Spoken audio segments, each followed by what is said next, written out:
마가복음 4장 21절에서 29절 말씀.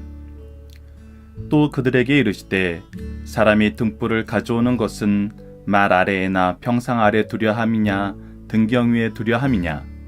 드러내려 하지 않고는 숨길 것이 없고 나타내려 하지 않고는 감추인 것이 없느니라. 들을 귀 있는 자는 들으라. 또 이르시되 너희가 무엇을 듣는가 스스로 삼가라. 너희의 헤아리는 그 헤아림으로 너희가 헤아림을 받을 것이며 더 받으리니 있는 자는 받을 것이요 없는 자는 그 있는 것까지도 빼앗기리라. 또 이르시되 하나님의 나라는 사람이 씨를 땅에 뿌린과 같으니 그가 밤낮 자고 깨고 하는 중에 씨가 나서 자라되 어떻게 그리 되는지 알지 못하느니라.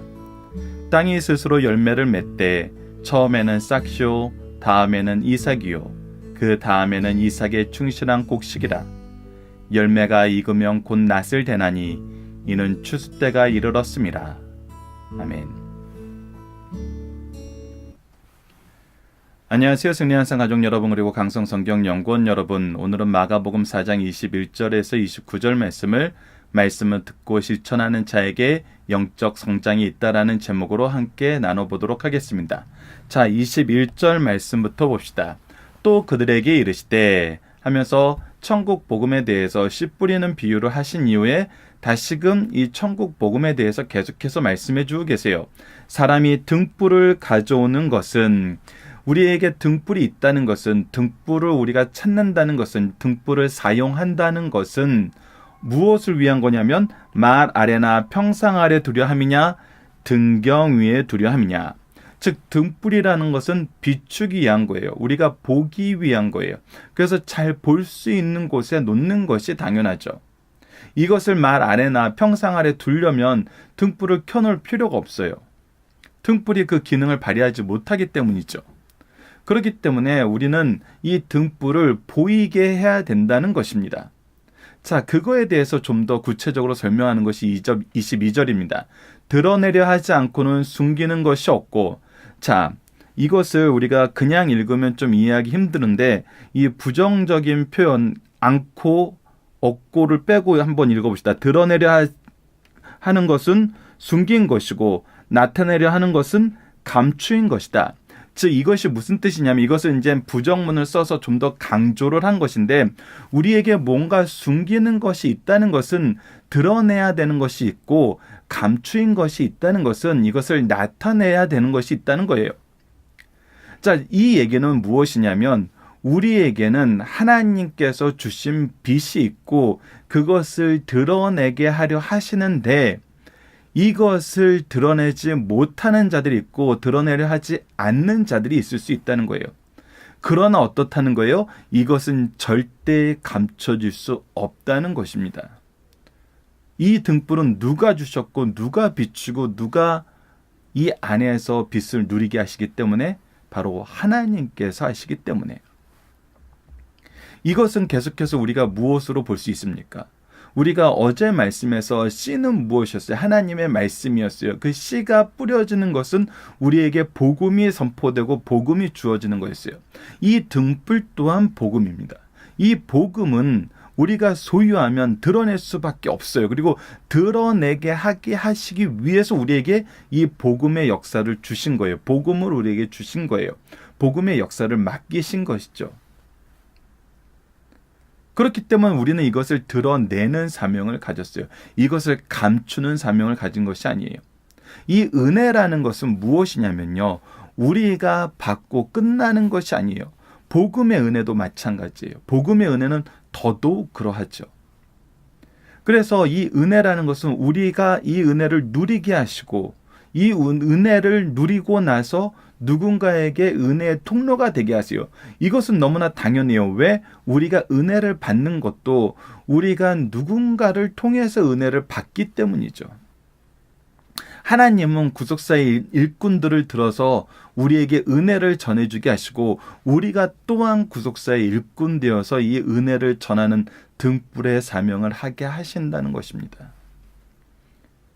그리고 이것은 우리를 사용하시고 우리를 부르시고 이 일에 우리를 쓰시지만, 우리가 하지 않는다고 해서 안 되는 것이 아니에요. 이것을 분명히 볼 수 있어야 됩니다. 하나님의 역사는 하나님께서 이루세요. 이루시는데 우리를 쓰기를 즐거워하세요. 근데 우리가 쓰임받지 않는다고 해서, 우리가 그것에 순종하지 않는다고 해서 성취되지 않는 것이 아니에요.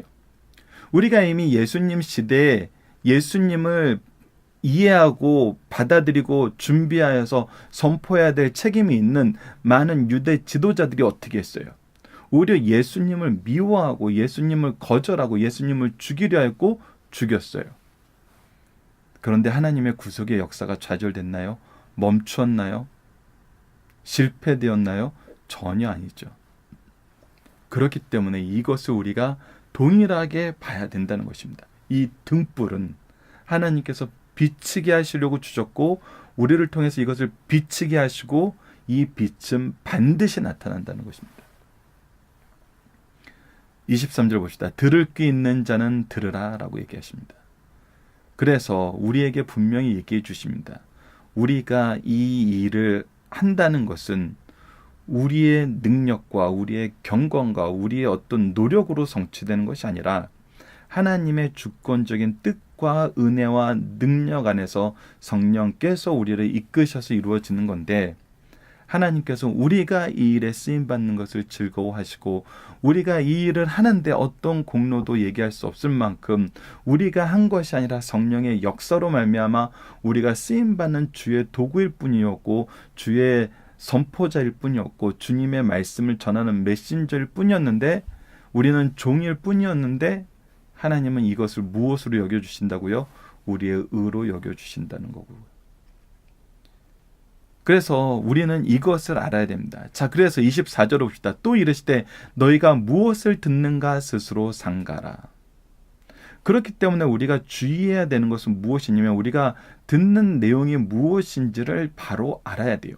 복음의 내용과 복음의 능력과 복음의 사명과 복음의 결과가 어떤 것인지 우리는 성경 말씀을 통해서 바로 알아야 돼요. 그러지 않으면 우리가 이것을 가지고 무엇을 할 수 있어요? 이것을 우리의 의로 나타낼 수 있고 우리의 의를 드러내는데 우리가 이용할 수 있어요. 그래서 하나님을 섬길 때 하나님의 일을 하는데 하나님의 방법과 하나님의 뜻과 하나님의 인도하심에 따라 하지 않고 내 스스로 무언가를 하려고 하다가 무엇하게 돼요?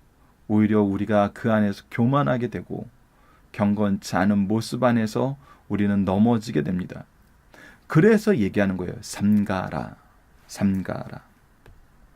너희의 헤아리는 그 헤아림으로 너희가 헤아림을 받을 것이며 더 받으리니. 그래서 우리가 각자의 기준을 세워요. 각자의 율법을 세워요. 우리가 이 율법을 세우고 각자가 율법을 세울 때 나타나는 가장 큰 특징이 뭐예요? 내가 잘하는 것을 기준이 되게 만들어요. 내가 하기 쉬운 것을 기준이 되게 만들어서 다른 사람들은 이 일을 하기 힘들어하고 어려워하는 일을 나는 쉽게 하고 나는 편하게 하면서 이들을 헤아리는 일, 즉 이들을 재판하고 판단하는 일을 하게 된다는 거예요. 왜? 그래야 내 의의가 드러나니까. 근데 하나님께서는 분명히 우리에게 경고하십니다. 너희가 받는 그 헤아림으로 너희가 헤아림을 받을 것이고 더 받으리라는 거예요. 즉 우리가 누군가를 헤아린다고 하지만 여전히 우리는 어떤 상태에 있냐면 그것을 완전히 이룰 수 없는 영적인 불구 상태, 영적인 노예 상태, 전적 타락 상태에 있어요. 그래서 내 눈에서 볼 때는 상대적으로 내가 더 잘하는 것 같지만 하나님의 기준에서 하나님의 말씀 안에서 우리가 이것을 돌아보면은 나도 죄인이고 오히려 교만한 죄를 더 범하는 더 큰 죄인이라는 거예요. 그래서 어떻게 된다는 거예요? 하나님께서 이것을 분명하게 헤아리신다는 거예요. 그리고 더 철저하게 검사하신다는 거예요. 그래서 이 복음의 역사 안에서 우리가 항상 경험하게 되는 것은 무엇이냐면 하나님의 은혜 안에서 항상 경험하게 되는 것이 무엇이냐면 우리가 그의 등불의 말씀을 들고 선포하는, 전하는, 가르치는, 계승하는 삶을 사는 사람들에게는 하나님께서 더 주세요. 있는 자에게 더 주세요. 그러나 이것을 하지 않고 이것을 싫어하고 이것을 외면하는 자는 어떻게 돼요? 그가 받았던 은혜까지도 잃게 돼요. 하나님이 주셨던 능력까지도 지혜롭게 쓰지 못하고 악하고 게으르게 쓰므로 오히려 징계받고 빼앗기게 돼요. 또한 우리가 예수 그리스도의 복음을 가지고 제사장적인 사명을 가지고 우리가 그들의 죄를 위해서 먼저 회개하고 애통하면서 그들의 거룩함을 위해서 일하고 우리가 은혜의 빚진 자로서 은혜를 전하는 통로가 되어야 되는데 은혜는 주려 하지 않고 우리가 내가 받은 은혜를 나의 의로 여기고 이 의를 기준을 삼아서 누군가를 판단하고 헤아리는 그것으로 쓰게 된다면은 오히려 우리는 있는 것까지도 빼앗기면서 어리석은 자라는 칭호를 받게 된다는 것입니다. 그래서 우리가 해야 되는 것은 헤아리는 일이 아니에요. 뭐예요? 순종하는 일이에요. 은혜의 통로가 되는 일이에요. 사랑의 메신저가 되는 일이에요. 복음의 일꾼이 되는 일이에요. 예수 그리스도께서 끝까지 사랑하시도 우리도 끝까지 사랑하고 예수 그리스도께서 끝까지 인내하시도 우리도 인내하는 거예요. 그러면 하나님이 어떤 일을 이루세요? 26절에서 29절입니다. 또 이르시되 하나님의 나라는 사람이 씨를 땅에 뿌린 것 같으니.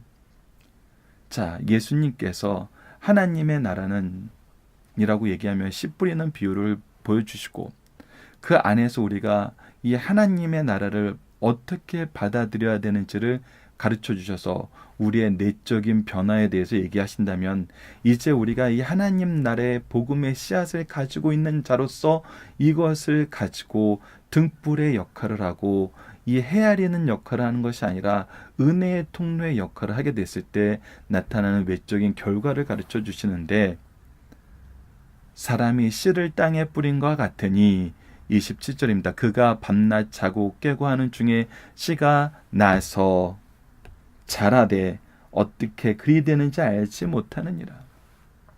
복음의 씨앗은 뿌려주면 어떻게 된다고요? 반드시 자라게 된다고요. 어찌 되는지는 알지 못해요. 그러나 우리에게 눈에 보여지는 것은 뭐예요? 땅이 스스로 열매를 맺대라고 얘기합니다. 땅이 스스로 열매를 맺게 돼요. 누가 열매를 맺게 하신다는 거예요? 하나님께서 하신다는 거예요. 처음에는 싹이 나게 하고 이삭이 나게 하고 이삭에 충실한 곡식이 나게 한다는 거예요. 끊임없이 자란다는 거예요. 여러분들이 끊임없이 자란다는 것이 우리 삶의 증명이 되는 놀라운 역사잖아요. 복음의 역사가 끊임이 없었기 때문에 지금 현재 우리가 이 복음의 말씀을 즐겁게 받아 누릴 수 있는 거잖아요. 이것이 끊어졌다면은 우리가 어떻게 이 복음의 역사에 이렇게 놀랍게 참여할 수 있겠어요? 이것은 하나님께서 하시는 일이고 하나님께서 열매 맺게 하시는 것이기 때문에 반드시 이루어진다는 것입니다. 그리고 우리에게 무엇을 보게 하십니까? 29절입니다. 열매가 익으면 곧 낫을 되나니 이는 추수 때가 이르렀음이니라. 바로 이런 역사가 우리에게 계속 이어지고 있었고 이 마지막 때에는 무엇이 있다는 거예요? 바로 추수 때가 있다는 거예요. 예수 그리스도께서 오실 때가 있다는 거예요. 예수 그리스도로 말미암아 모든 것이 성취될 때가 온다는 거예요. 그러나 그때는 어떻게 돼 있어요? 우리는 알지 못해요. 천사들도 아들도 모르고 오직 누구만 안다 그랬어요? 아버지만 안다 그랬어요. 성부 하나님에게만 알려져 있는 거예요. 그분만이 정해놓은 때에 이것이 이루어지면 알아요. 그래서 우리는 어떻게 해요? 소망 가운데 인내하며 우리 믿음 안에서 승리하는 삶을 사는 것이죠. 이것이 우리가 경험하게 되는 영적 성장이라는 것입니다. 영적 실천이라고도 얘기할 수도 있죠. 자, 본문 묵상하기를 보도록 하겠습니다. 말씀을 받은 자들은 이것을 어디에 두려 합니까? 이것을 등경 위에 두려 합니다. 즉 무엇입니까? 이것을 전하고 싶어 한다는 거예요. 복음의 특징은 무엇입니까? 결코 감춰질 수 없다는 것입니다. 결코 숨겨질 수 없다는 거예요. 반드시 드러난다는 거예요. 그렇기 때문에 이 복음의 사명을 받은 자들은 어떻게 해야 돼요? 이 복음을 전해야 돼요. 그것이 지혜로운 삶, 능력 있는 삶, 하나님이 기뻐하시는 삶이라는 거예요. 복음의 사역에서 주의해야 할 것은 무엇입니까? 우리가 누군가를 헤아리는데 이 복음의 은혜를 우리 것으로 알고 우리 자랑으로 알고 우리 경건으로 알고 우리를 드러내는 데 써서는 안 된다는 거예요. 오히려 겸손하게 하나님의 은혜의 통로로 사랑의 통로로 빚진 자로서 그의 청지기로서 주신 사명을 감당하는 것이 우리가 해야 되는 일이라는 겁니다. 마지막 4번, 하나님 나라의 특징은 무엇입니까? 바로 하나님께서 자라나게 하신다는 거예요. 싹나게 하고 이삭나게 하고 곡식나게 하는 거, 이 모든 것이 하나님의 준비하심과 함께 일하심과 결과를 이끄심 안에서 이루어지는 하나님의 역사예요. 하나님 나라는 열매 맺고 확장돼요.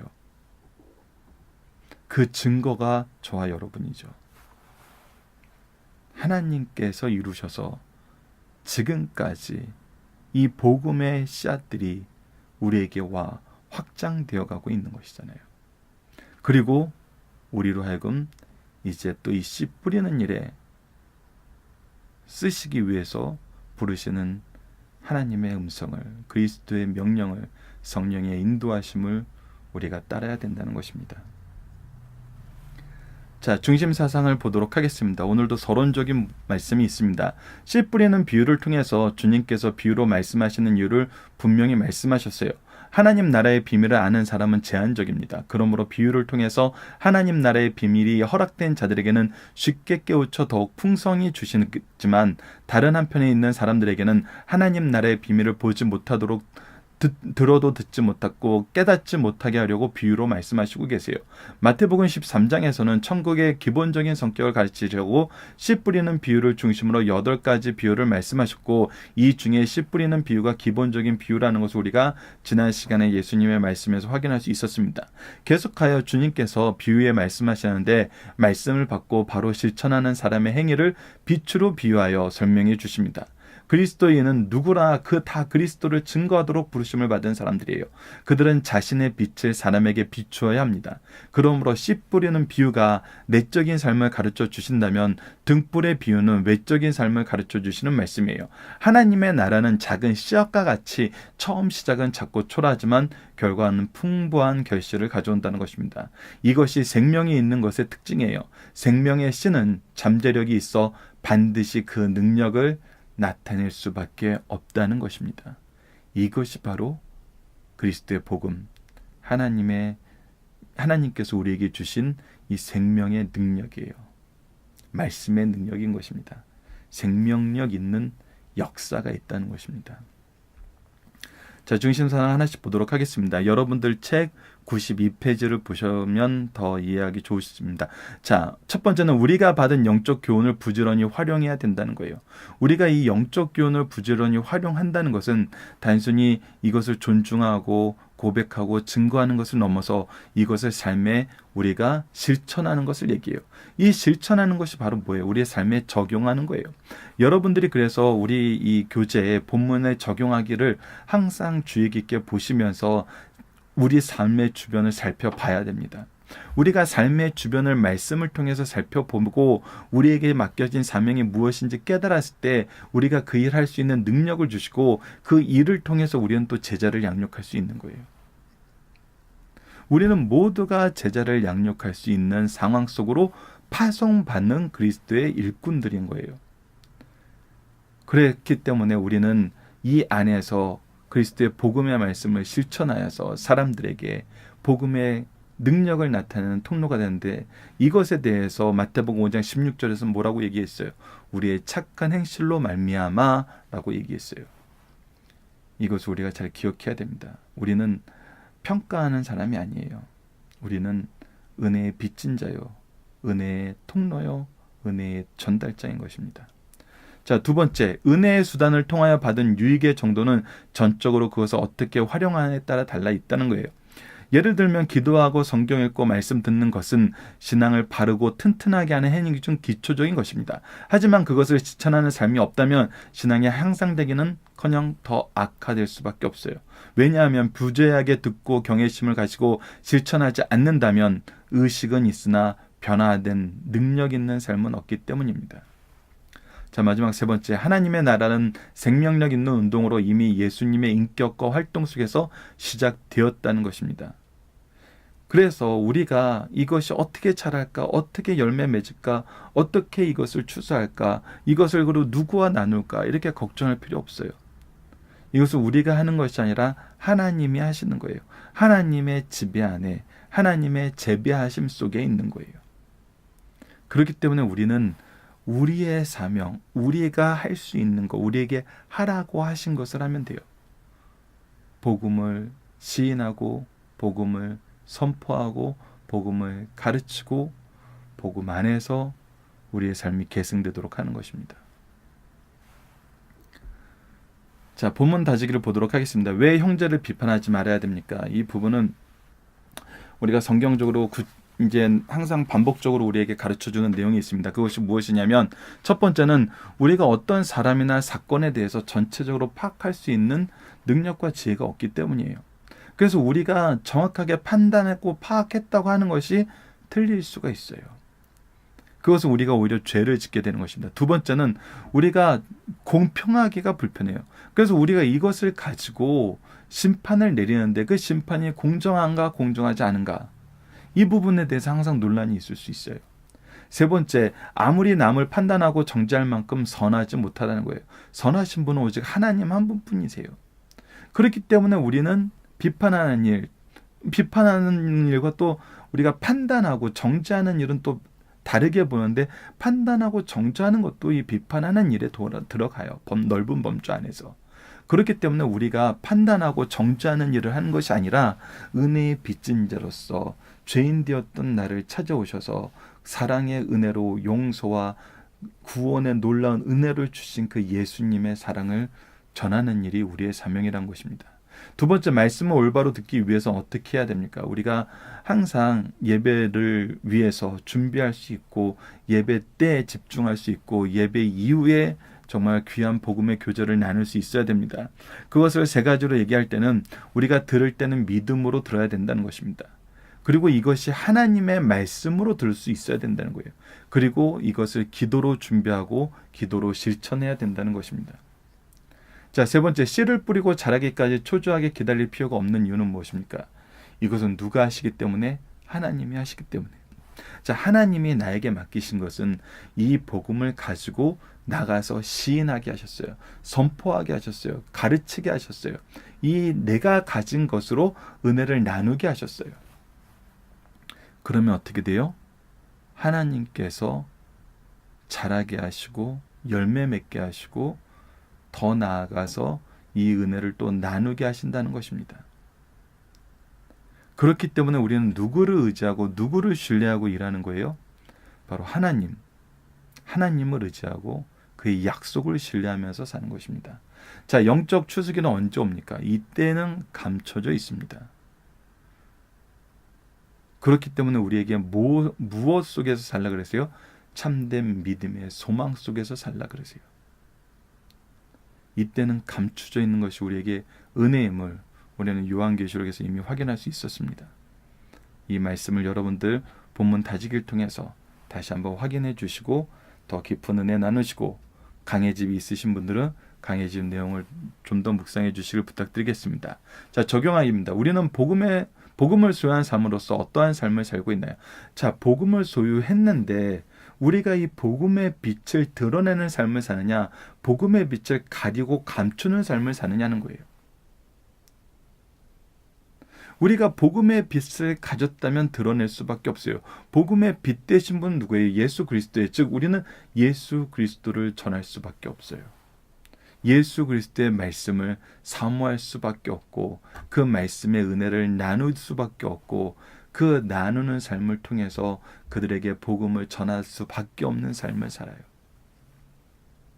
그래서 나의 삶 속에서 복음에 의한 삶, 복음을 위한 삶, 열매 맺는 삶은 어떤 삶인가 우리가 봐야 된다는 겁니다.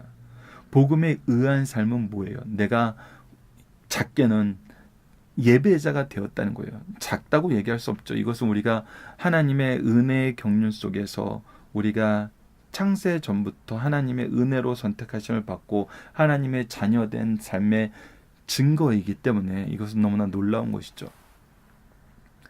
그래서 우리가 예배가 회복되는 삶, 말씀이 묵상되는 삶, 기도의 능력이 나타나는 삶, 찬양의 영광이 끊이지 않는 삶을 살게 된다는 거예요.